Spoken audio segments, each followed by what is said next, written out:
Hello friends, स्वागत है आपका नॉलेज वर्ल्ड यूट्यूब चैनल पर। आज साइंस का सेट नंबर 31 करेंगे।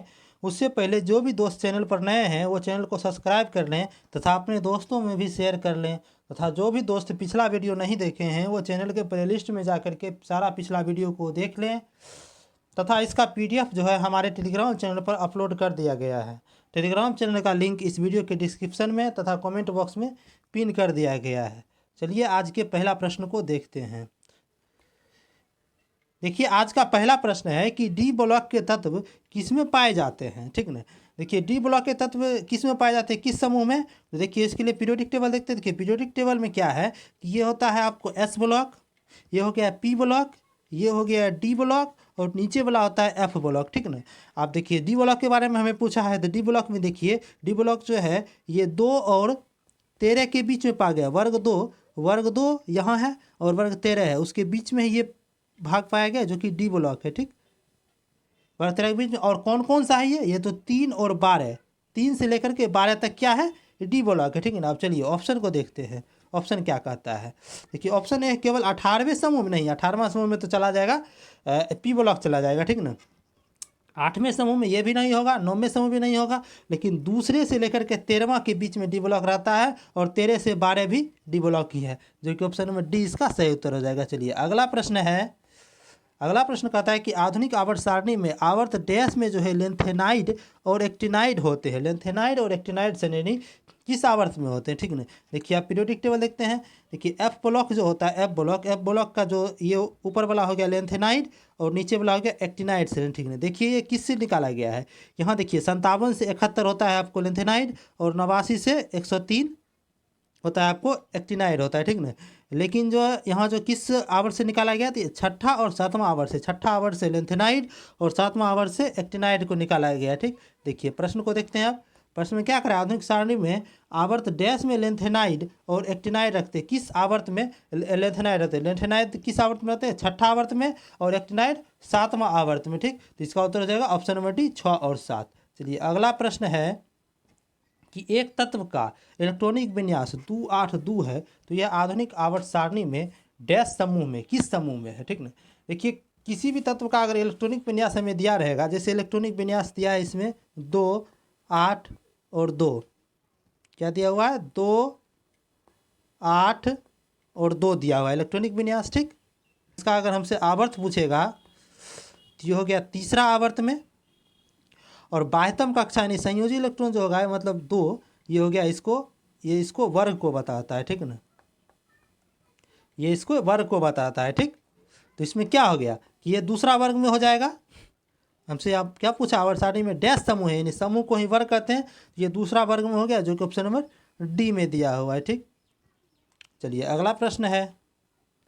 अगला प्रश्न है कि एक तत्व है 2882 कि इलेक्ट्रॉनिक समाकृति के साथ आवर्त सारणी में रखा गया। तो आधुनिक आवर्त सारणी में यह कितना आवर्त में होगा, कम आवर्त में होगा। जब इसमें है इलेक्ट्रॉनिक विन्यास में तो उतना आवर्त होगा, तो 1, 2, 3, चौथा यानी ये चौथा आवर्त में, जो कि ऑप्शन नंबर बी में दिया हुआ है।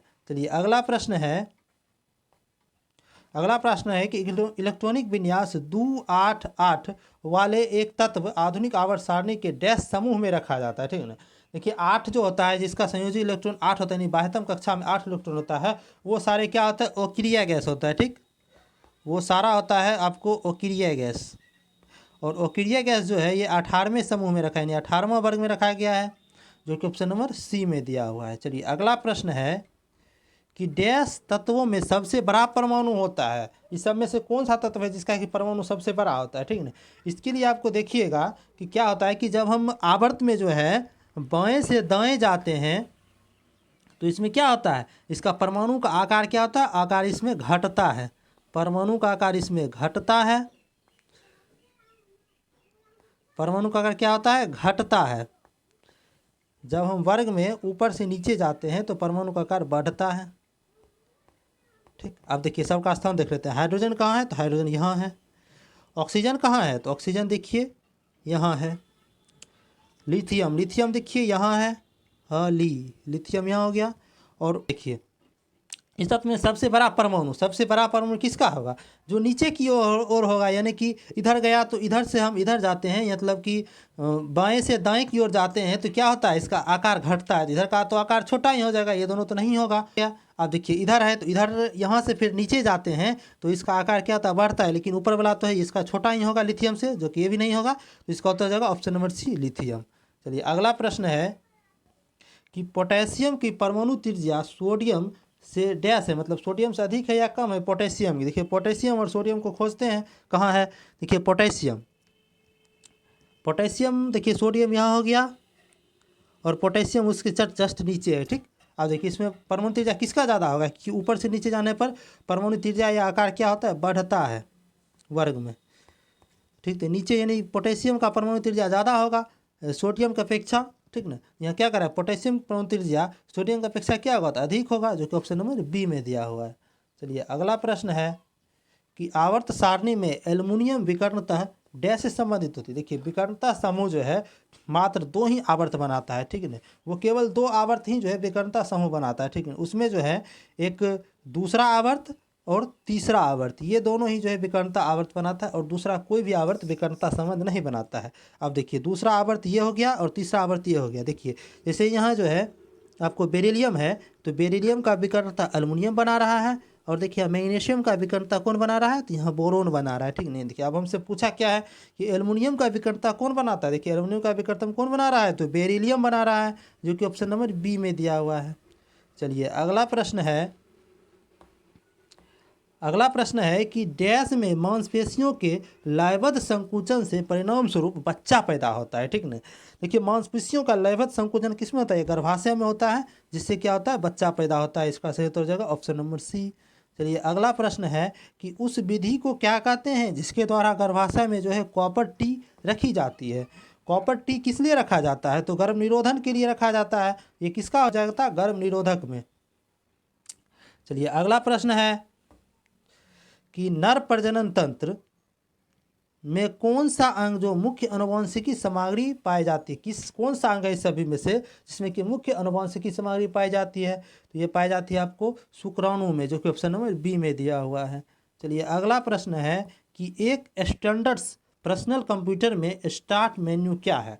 इसमें देखिए स्टार्ट मेन्यू क्या होता है, कि स्टार्ट मेनू जो होता है ये एक ऑपरेशन और कमांड का सेट होता है। ठीक है, स्टार्ट मेनू जैसे आप कंप्यूटर देखे होंगे तो कंप्यूटर के डिस्प्ले में ऐसे रहता है, और इस कोना में जो होता है यहाँ पर स्टार्ट बटन रहता है। जब इस पर टिपा जाता है तो बहुत सारे जो ऑप्शन और कमांड खुल जाता है। ठीक ना, तो इसका उत्तर हो जाएगा ऑप्शन नंबर बी। चलिए अगला प्रश्न है कि डेटा प्रोसेसिंग में SAP का फुल फॉर्म क्या है। देखिए SAP का फुल फॉर्म होता है सिस्टम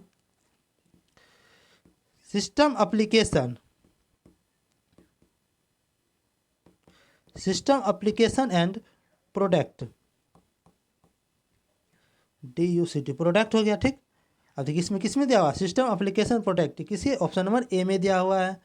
देखिए अगला प्रश्न है कि निम्नलिखित में से कौन सा प्रतिरोधक एक उष्मा संवेदनशील प्रतिरोधक के रूप में जाना जाता है, तो उष्मा संवेदनशील प्रतिरोधक के रूप में थर्मिस्टर जाना जाता है, जो कि ऑप्शन नंबर ए में दिया हुआ है। अगला प्रश्न है कि 14 वोल्ट के विभवांतर वाले 2 बिंदुओं के बीच 5 कूलम्ब के आवेश को स्थानांतरित करने के लिए क्या के कार्य कितना है। देखिए क्या कह रहा है, 14 वोल्ट के विभवांतर वाले 2 बिंदुओं के बीच, देखिए जैसे 2 बिंदु है ए और बी, इसके बीच क्या कह रहा है कि 14 वोल्ट के विभवांतर वाले, यानी कि भी हमें दे दिया है 14 वोल्ट, यानी 14 वोल्ट के विभवांतर वाले 2 बिंदुओं के बीच 5 कूलम्ब का आवेश, यानी बिंदु ए से लेकर के बिंदु बी के बीच में 5 कूलम्ब का आवेश ले जाना है, यानी क्यू बराबर हमें दे दिया है 5 कूलम्ब। ठीक, आवेश को स्थानांतरित करने में क्या गया कार्य क्या होता है, देखिए इसका फार्मूला होता है आपको W बराबर वी क्यू, या कह सकते हैं हम इसे V बराबर W/Q। ठीक ना, यहाँ पर देखिए V जो है V हो गया आपको विभवांतर, W हो गया कार्य, और Q जो है इसका आवेश हो गया। ठीक ना,